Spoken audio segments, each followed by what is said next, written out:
It's funny because when I think back, confidence started to click for me when I stopped trying to feel like I had it. And I think that goes against a lot of common advice about how to become confident. I think there's a phrase that everybody just throws around: confidence starts from within, but nobody ever really explains what that means. And because of that, it's not really useful. So today, what I want to do is break down what I believe the practical formula for feeling confident within actually is, coming from somebody who had no confidence in every area, whether it was my physical appearance, intellect, or anything really. I talk about in previous videos how I could literally draw my feet in my sleep because I would keep my head down all the time. I would walk past every mirror because I couldn't look at it. To today, best believe I will be taking a double take in that mirror. Probably, yes, because I have confidence, and not just in my physical appearance, but deep within. So let's get into it. If you're new here, hello, my name is Danae. Thank you so much for tuning in. By the way, if you're watching on YouTube, you can also listen on Spotify at Pretty Philosophical with Nay Seaton, and that is linked in the description. Okay, so everything I'm sharing today is basically my overthinking about how I've become confident, how I've made such a drastic change, because truly, I never thought that I could be this person that you guys today. And it was this weird feeling because I kind of knew this version of me existed, but I truly didn't think I had the willpower, at least that's what I thought at the time, the willpower to become this person. I thought I was just going to stay stuck in that unconfident zone forever. But really where things clicked for me was realizing that confidence is less about how you feel and more about what you remember about yourself. This was the massive unlock for me. Every day, by your actions or by the actions you don't take, you're building a little track record or a ledger for yourself, and you're storing all of that information subconsciously. And it doesn't turn on and off. It stays on forever. So it stays on when you're around people and when you're not around people. And I think a lot of the damage that we do is done when we are by ourselves, when we know nobody is watching. And I'm going to get to that in a second. But then this history record, this ledger, this system is what shapes who we are,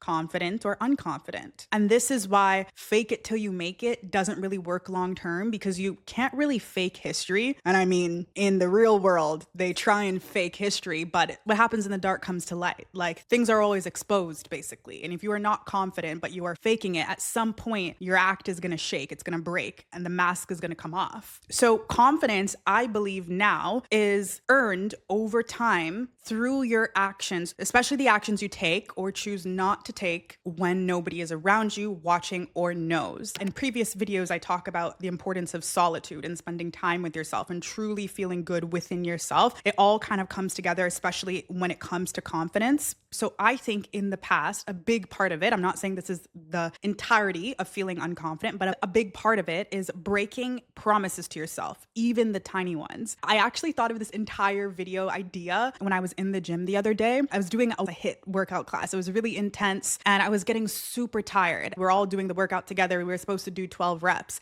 And it's like, in that room, nobody will know if I truly did 12 reps or not. And I was getting really tired. And I had this moment where I was like, ugh, I'll just do 10 and it will still look like I did 12 to everyone else. And I thought to myself, like, what kind of precedent or record am I setting for myself if I know I could push myself a little bit more to do 12? Like, I know deep down I can do that. It's not like it would be a bad thing. I knew I could do that. What kind of precedent am I setting if I choose to do 10 and lie to everybody else, but more importantly, myself? Like, this is not a good record to set. It kind of gave me a deja vu moment of when I was really building myself up. I was absolutely not allowed to lie to myself or break promises to myself. This was imperative. And it wasn't necessarily like a strategy I decided on. It just was something I knew intuitively, I guess, that I had to do to get to where I am today in terms of my confidence. And that's where a lot of it was built up, in following through with the promises that I made to myself time and time again, no matter what, regardless of if my friends, family, or the internet knew. Like, it doesn't matter if you post the Instagram story that shows your healthy meal, if you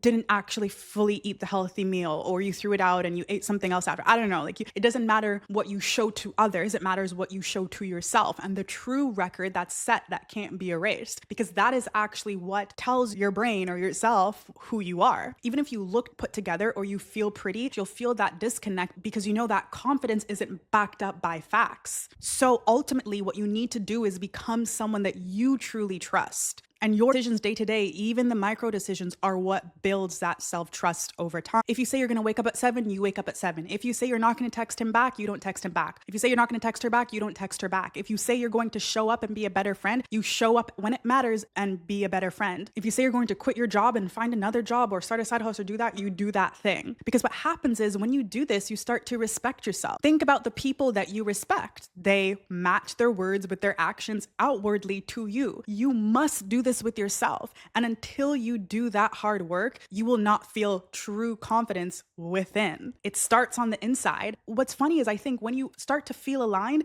physically you look better. Like you just have a glow to you and a physical aura that you couldn't have otherwise because you were so disconnected from who you're meant to be and you on your journey and where you are in life. And the great thing about this journey is that it happens slowly and then all at once. Like one day you just look back and you're like, wow, I've come a long way. So what I should make clear, it's not about being perfect. There will be times where you may break your promise, but it's a self-awareness about why or how. So if you break a promise that you know you could have followed through, be honest about that. Don't give yourself an excuse and be like, oh, it's okay because blah, blah, blah. Be honest. Say, I could have done this. I chose not to. That's okay. I'm not going to judge myself for it, but next time I need to follow through. And that's like healthy, positive self-talk, in my opinion, and a good balance. You will not be perfect all the time. I think mentally in the start, if you're really on the other side of things, it's good to force yourself to push through to try and be perfect. And then you can swing back a bit. Or I should say, at least that's what helps me. I just have that personality type where I need to kind of go to the extreme to prove to myself something, and then I can kind of swing back. If I try and have balance and do it, it doesn't work. I need to go all in. But what's more important is that if you do mess up and you break a promise to yourself, most importantly, you are honest with the fact that you did. This track record builds self-love because there's no room for lies. So even in your weak moments or when things don't go the way that you expect, or you physically just can't follow through with a promise you made to yourself or someone else, you know that you are the type of person who does anyways, and you can get back up. Or you know who you are. Like you know that you have respect for yourself, respect for others, etc. So it doesn't take a knock to who you are. I think affirmations and that kind of stuff can only work so much. I personally didn't ever really fall into that. Like there isn't necessarily affirmations that I say. I think my way of thinking is more so I say positive things to myself. I think your dialect, your language, the things you speak over yourself is that deep. I think it's very important to like self-deprecating jokes and speaking negative things over my life. That's not something I do. And I guess that's my form of affirmations. It's like I don't say negative things and I think optimistically and positively. But in terms of confidence, that is only going to take you so far. And what you need to do is build a record of self-trust within yourself. Say less,